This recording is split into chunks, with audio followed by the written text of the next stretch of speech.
भी बताएं क्या बताएं। कोई कहता है हमारे पिताजी शराब पीते थे, कोई कहता है कि ये कर्म करते थे, ये कर्म करते थे, नहीं भैया।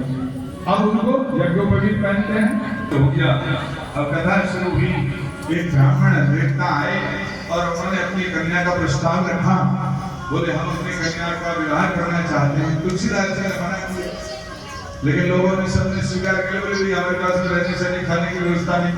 बोले सब होता है, हमारा भाग्य है, आप जैसे विद्वान पुरुष और हमारे जन्मभूमि के हैं, बहुत अच्छी बात। रत्नावली नाम की कन्या से विवाह हो गया। कुछ समय तक गृहस्थ जीवन में और इतने आसक्त हो गए हो कि उनको कहीं जाने नहीं देते थे। बोले अरे मेरी माँ बीमार पड़ी है, मुझे जाना है, तो चली नहीं। रत्नावली जी अपने घर गई तो रात्रि में ही पार और पहुंच गए ससुराल में। तब उनकी पत्नी ने कहा अरे बताइए, हाड़ मांस की देह मम जामे ऐसी प्रीति, जो होती रघुनाथ सौ तो मिट जाती। इस हाड़ मांस का जो शरीर है, आप इससे इतना प्रेम करते हैं, इससे किसी को क्या सुख मिलेगा? अरे इससे क्या किसी को मोक्ष मिलेगा? अगर इतना ही प्रेम भगवान से हो जाता तो सारे संसार का भय मिल जाता। तुलसीदास जी ने कहा अरे आज तो तुमने बड़ी सुंदर बात पर उसी समय रात्रि को पत्नी को सोती हुई और चले गए। तो फिर लौट कर नहीं आए।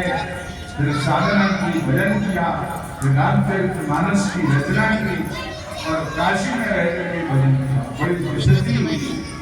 एक बार कोई स्त्री, उसका पति समाप्त हो, पति मर गया और आप जैसे संत ऐसी बात बोल रहे हैं तो हमको तो बड़ा आश्चर्य हो रहा है। तुलसीदास जी ने कहा अरे ये कैसे हो गया? प्रभु से प्रार्थना की, प्रभु अब तो आप ही जानिए कि कैसे कल्याण होगा। और अब ये बात मेरे मुंह से निकल गई, अब इसको आप ही सिद्ध कीजिए। उससे कहा देखो बेटी, तुम्हारा पति जीवित हो सकता है, लेकिन एक शर्त है। क्या है? बोले अब तक जो तुमने जैसी जिंदगी बिताई वो बिताई, लेकिन आगे का जो जीवन तुम बिताओगे दोनों लोग वो केवल भगवान के लिए बिताओ। केवल सत्संग करो, भजन करो, भजन के लिए तुमको ये जीवन मिलेगा। तुम्हारा पति तो समाप्त हो गया, लेकिन अब जो जीवन मिल रहा है वो भगवान के भजन के लिए। तो बोले महाराज आपकी आगे आशीर्वाद है, ऐसा ही करूंगी मैं। यहाँ पर ये बात समझनी चाहिए। हर व्यक्ति को एक बार ऐसा लगता है कि हम मर गए होते हैं। लगता है कि नहीं? कभी ना कभी लगता है उसको कि हम मर गए होते। बोलो बाकी हम तो सोचते हैं कभी-कभी हम तो गर्भ में ही मर गए होते सबके सब। या आजकल के जो ऑपरेशन का सिस्टम अगर होता उस जमाने में किसकी बुद्धि कैसी हो जाती तो पैदा ही नहीं होते, मर गए होते कि नहीं। और बीच में कोई कितना बीमार हो गया, कहीं एक्सीडेंट हो गया, कहीं हो गया, हमको तो एक बार लगा गए और बाद में समझ में आई जब उठ के सीधे हुए पीछे से टक्कर मारी। पीछे से टक्कर मारी तो हम तो गए, तो बड़े-बड़े लोग थे, लेकिन उठ के सीधे हुए तो देखा कि दूसरे टक्कर मारी, वो भी गिरा पड़ा है, हम भी गिर पड़े। तो हमको लगा बहुत अच्छा लगा। अरे प्रभु आपने बचा लिया, ये तो भगवान की कृपा हो गई। तो आप ये ज्यादा से ज्यादा भजन पढ़ना। तो ये मतलब सबके जीवन में आता है, ये जो जन्म मिला है, पुनः जन्म मिला है। बोले भैया मौत के मुंह से लौट के आए हैं तो क्या करना चाहिए? बोले अब केवल भजन करें, भजन ऐसा प्रयत्न करें। बोले बेटा बैठ के भजन करो, कीर्तन किया श्री राम जय जय राम। उस मुर्दे के सिर पर हाथ रखा, थोड़ी देर में मुर्दा उठ करके बैठ गया, जय जयकार होने लगी। बोलो भक्तवत्सल भगवान की जय, श्री तुलसीदास जी महाराज की जय। बड़े दूर तक इनकी ख्याति हुई। भगवान की कथा ये कहते थे, मन में ये लालसा हो गई बोले मुझे भगवान के दर्शन हो। एक बार लोटा लेकर के जंगल में जाते थे, पहले दिशा में नाम जाते थे ना, तो लोग कमंडल में जल भर करके जाते थे शौच के लिए।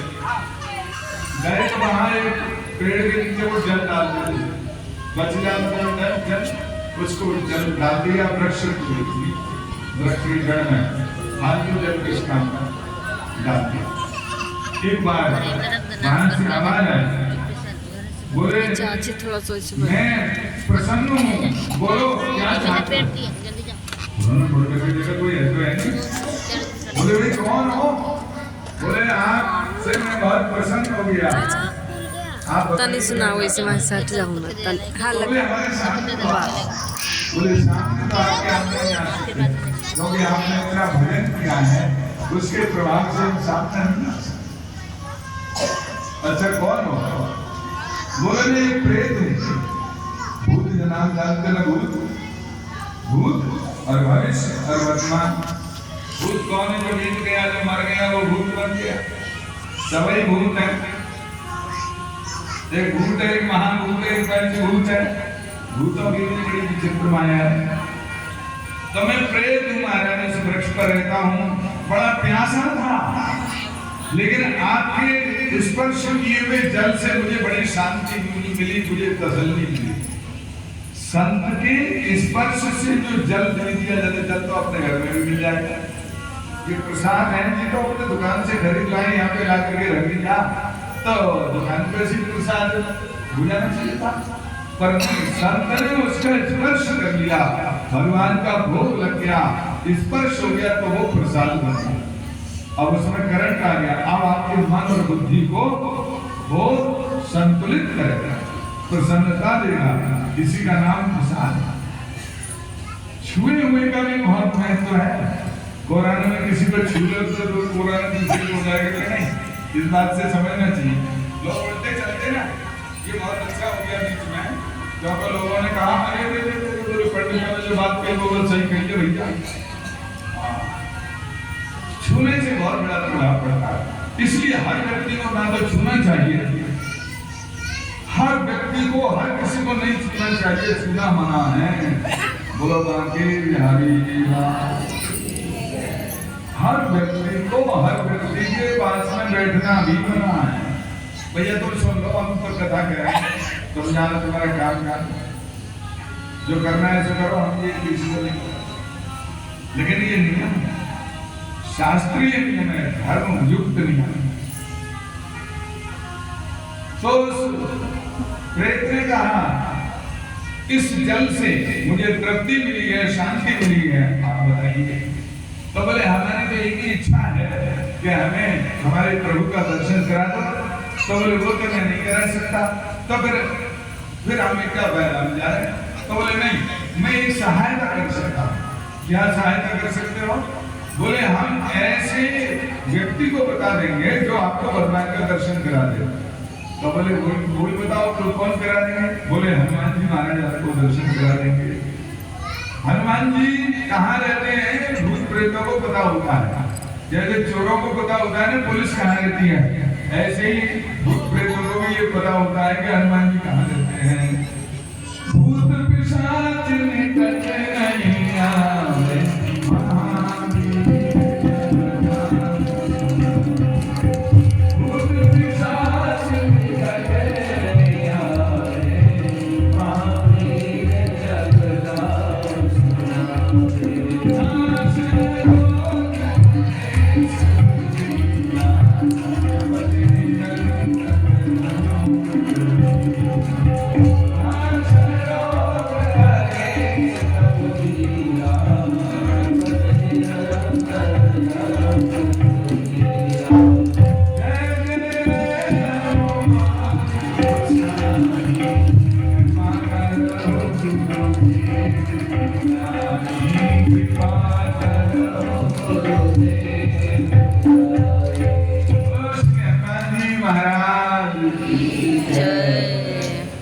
ये कथा की बहुत रसिया है।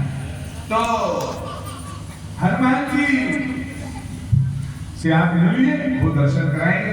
अरे बोले भैया हनुमान जी कैसे मिलेंगे? तो बोले हम बताएंगे। देखो एक जगह कथा होती है एक पंडित जी कथा करते हैं, भगवान की कथा करते हैं, और हनुमान जी भगवान की कथा सुनने के लिए जरूर आते हैं। तो बोले कैसे आते हैं? वहां तो कथा सुनने तो बहुत लोग आते हैं, कैसे पहचानेंगे? तो बोले एक बूढ़े बाबा के रूप में आते हैं और उनका शरीर बड़ा मलिन होता है, कपड़े बड़े गंदे संदे होंगे, दुर्गंध आती होगी, शरीर सुगंधी नहीं दुर्गंध आती, ऐसे शरीर उनका होता है। और वो पहले ही आकर के बैठ जाते हैं, कोने में बैठे मिलेंगे, और सब लोग चले जाते हैं तब वोट करके जाते हैं, सबसे पहले आ जाते हैं, सबसे बाद में जाते हैं। ये हनुमान जी की विशेषता है। और आप लोग पहले इंतजार करते हुए अभी बिहार से नहीं आए, जब वो आएंगे तब प्रधान में चलेंगे।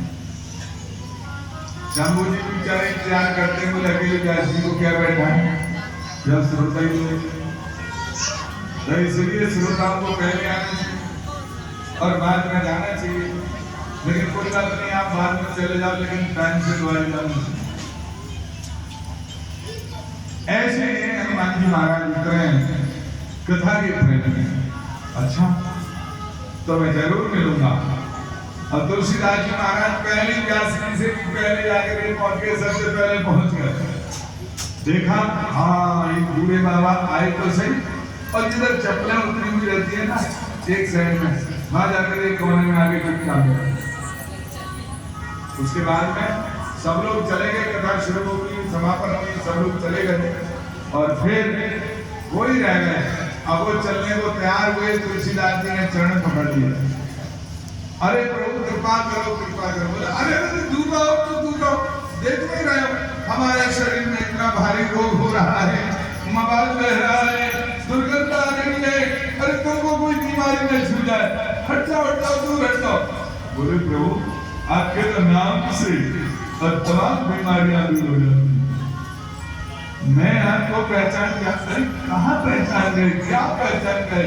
बोले आप हनुमान जी। बोले किसी ने तुमको बहका दिया? अरे नहीं, किसी ने नहीं बहकाया। अच्छा, तुमने पहचान लिया? बोले हाँ मैंने पहचान लिया। तो प्रभु बाबा उन्होंने कृपा की, तो हनुमान जी महाराज राम काज लगी कब अवतारा, सुन नहीं भजो पर राम काज लगी कब अवतारा, सुन नहीं भजो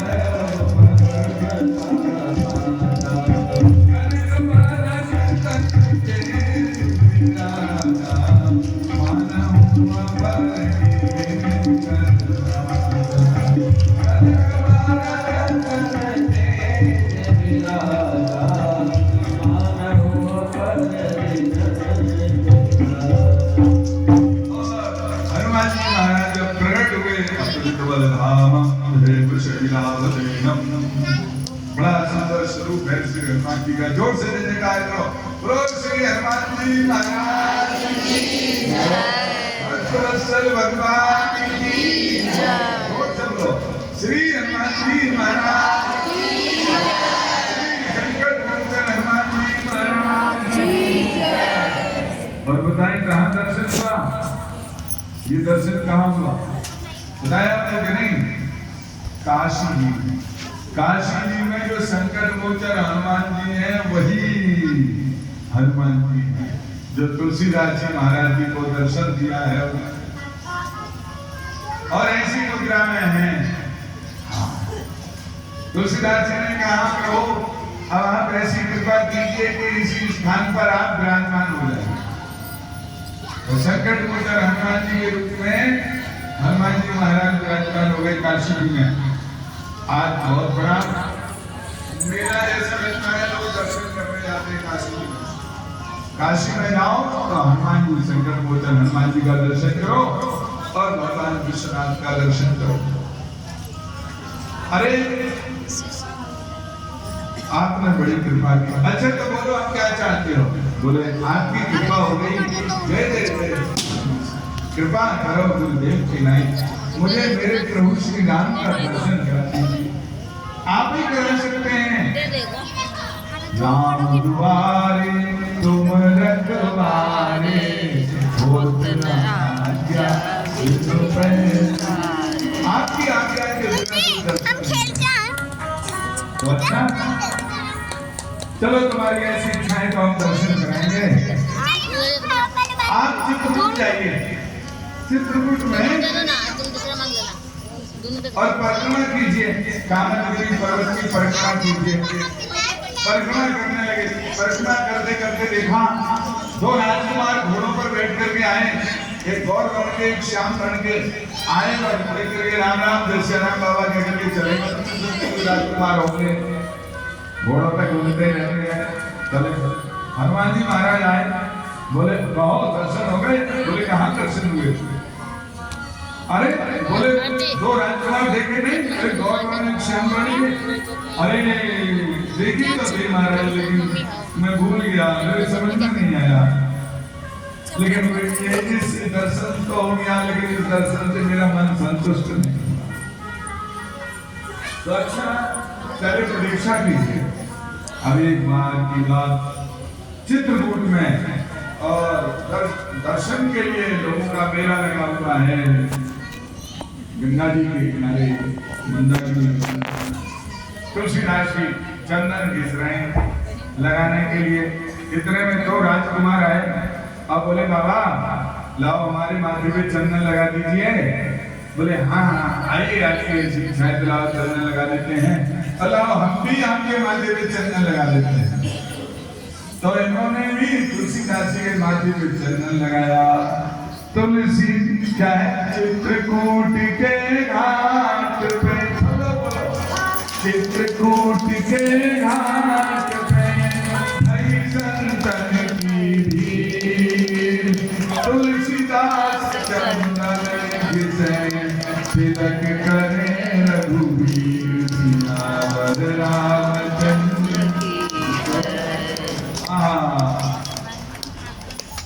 और ये कौन बोला? हनुमान जी महाराज सोते के रूप में बैठे थे पेड़ पर। बोले कि तुलसीदास जी का तो कर रखा था। चित्रकूट के घाट पे भई संतन की भीड़।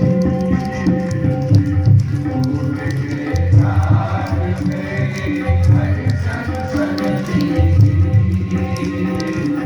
तुलसीदास चंदन घिसे, तिलक करे रघुवीर।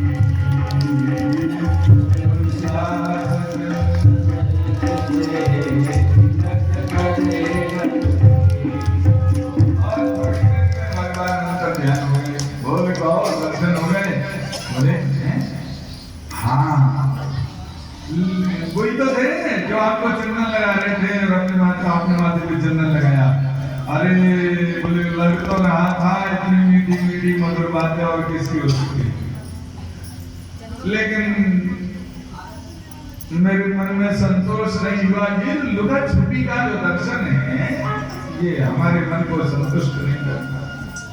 हनुमान जी ने कहा आपका लालच बढ़ता चला जा रहा है। देखो महाराज कलयुग चल रहा है, इसमें भगवान का प्रत्यक्ष दर्शन होना बहुत कठिन है।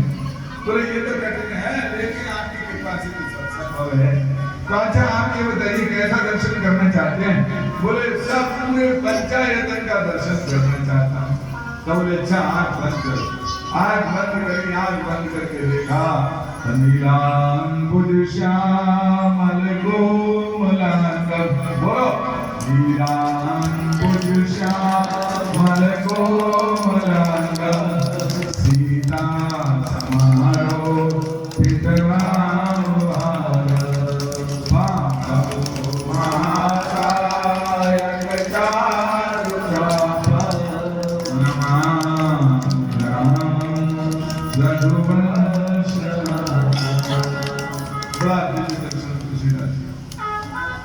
ऐसे तुलसीदास जी महाराज बड़ी महान ग्रंथ। एक बार अकबर के कान में ये बात पहुंची। बोले एक पर्दे को जिंदा कर दिया, तो उसने त्याजी को भेजा। बोले बुला करके लेके आओ, मुझे बड़ी बेचैनी हो रही है। और तुलसीदास जी के पास में वो आया और उसने कहा हमारे शहंशाह ने दिल्ली आपको बुलाया है, तो आपकी हर तरह से हम सेवा करेंगे, खिदमत करेंगे। उन्होंने अपनी भाषा में बोला। तो कहा बोले भाई हमारा क्या काम है वहां जाने का। बोले नहीं आपकी बड़ी प्रशंसा सुनी है, हमारे जहाँ है इसलिए आपका दीदार करने की इच्छा है, उनकी दर्शन करने की इच्छा है। अच्छा, तो तुलसीदास जी ने कहा तो ऐसा करो आप चलिए, हम अपने ढंग से आ जाएंगे, हमें जो दिखेगा वो हम करेंगे, अपने ढंग से आएंगे। तो बोले अच्छा ठीक है। तुलसीदास जी ने विचार किया कि अगर मैं नहीं गया तो ये बादशाह आएगा, और बादशाह आएगा तो लोगों के लिए बहुत इंतजाम करना पड़ेगा, हटोहटी करनी पड़ेगी, कितने लोगों की हिंसा होगी, क्या क्या करेंगे, वो तामसिक प्रवृत्ति के लोग हैं, इसलिए हम जाएंगे। तुलसीदास जी स्वयं गए, अकबर के यहाँ दरबार में गए और उसने स्वयं उठ करके स्वागत किया तुलसीदास जी का, और बोले महाराज आइए बैठिए, खिलाइए।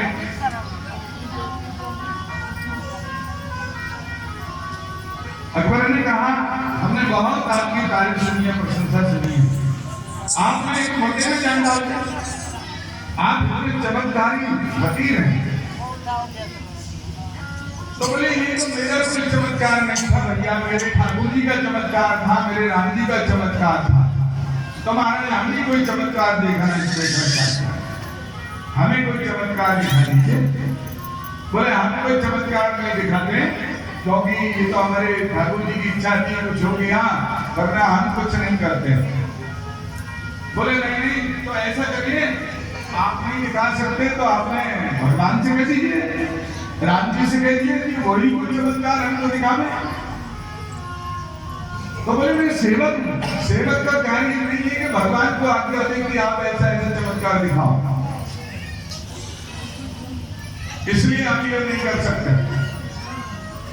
और बोले कोई हम जादूगर या नट थोड़ी हैं जो चमत्कार दिखाते फिरेंगे। बादशाह को गुस्सा आ गया, वो जानते हैं आप किससे बात कर रहे हैं, आप दुनिया के शहंशाह से बात कर रहे हैं। बोले हाँ जानता हूं, 5 तत्व के पुतले से बात कर रहा हूं। यही 5 तत्वों का बना हुआ शरीर तेरा है, 5 तत्वों का बना हुआ शरीर मेरा है। ए बाबा जी सही से जुबान चलाओ, जानते नहीं हो मुझे। बोले ना, बोले जानते हैं, तू एक थोड़े से देश का सम्राट बनकर के बैठ गया कि इतना अहंकार से तू बात कर रहा है, और मेरे प्रभु श्री राम अनंत कोटि ब्रह्मांड नायक हैं, तेरी क्या गिनती है। उसको गुस्सा आया और उसने क्रोध में आकर के कहा बोले इसको बंदी बना लो। अब तुलसीदास जी को बंदी बना करके जेल में डाल दिया। अब जेल में डाल दिया, हनुमान जी महाराज प्रकट हुए और बोले कहो भगत जी क्या हाल है। बोले प्रभु बताओ ऐसी मुसीबत में हम पड़ गए, जेल में डाल दिया इसने और आप भी हमारा उपहास कर रहे हैं।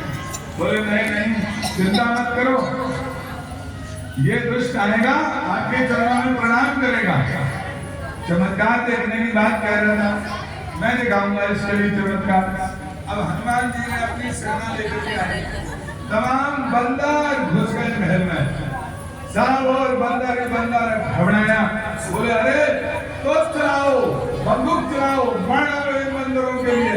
इसकी निकलने की एक बड़ा भारी बंदर आया हनुमान जी और उन्होंने कहा बोले दुष्ट तू इन बंदरों को साधारण बंदर समझता है, ये रामादल के बंदर हैं, ये राम जी की सेना के बंदर हैं, ये कोई बजरंग दल का है और कोई शिवसेना का है और कोई ये भगवान के रामादल के बंदर। और अभी अभी तेरी आंखें फाड़ करके बाहर कर दूंगा, तेरी गर्दन मरोड़ दूंगा। अब तो कांप गया, डर गया। खुदा हिंदुओं के रहम कर, खुदा हिंदुओं के रहम कर, खुदा।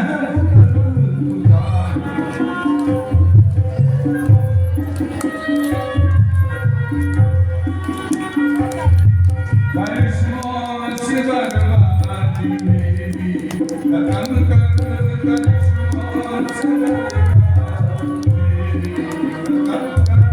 खुदा हिंदुओं की रहम कर, खुदा हिंदुओं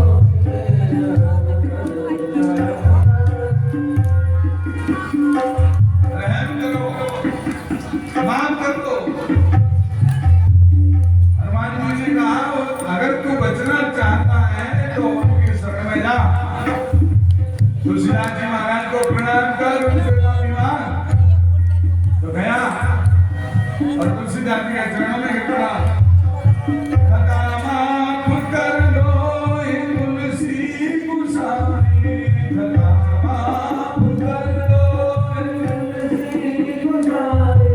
तेरी राम की तुझको देता तुम्हारी, तेरे राम की तुझको देता,